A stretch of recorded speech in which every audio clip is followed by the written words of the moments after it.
नमस्कार नमस्ते प्रणाम। हम किरण शर्मा, हम मंजू शर्मा अपना यूट्यूब चैनल पर स्वागत कर सबके। नमस्ते प्रणाम सब दीदी भाई के प्रणाम, सब यूट्यूब फैमिली के प्रणाम आ जते जाय माय चाची सुनबे सके प्रणाम कर छी। हर महादेव, जय भोलेनाथ, जय शिव शंकर, जय शिव शंकर, हर हर महादेव।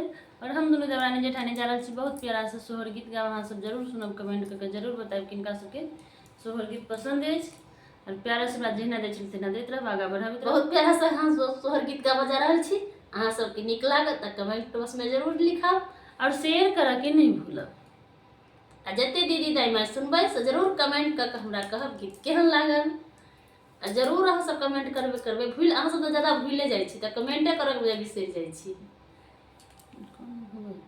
ले ना रे की लगा कोठी जल में श्री राम की किनका की कन्हैया जल मेरे ललन रे किनका कोठी जल में गले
गणेश की तीनों घर सोहर होला रे ललन रे किनका कोठी जल में गणेश की तीनों घर सोहर होला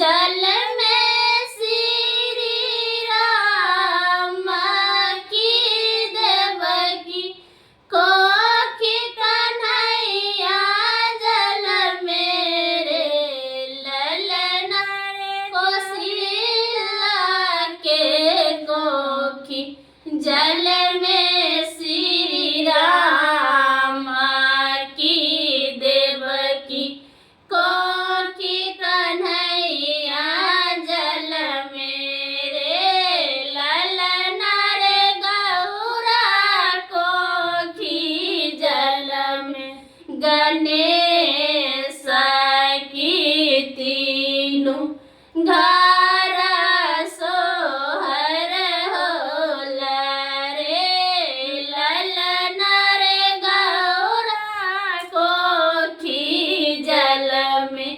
गणेश की तीनों घर सोहर होला रे ललन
मोहर लुटावे रे ललन रे दशरथ लुटावे या धना वसुदेव मोहर लुटावे रे ललन रे शिवजी लुटावे डाला भर सोना की तीनों घर बधैया बाजे रे ललन रे शिवजी लुटावे या भर सोना की तीनों घर बधैया बाजे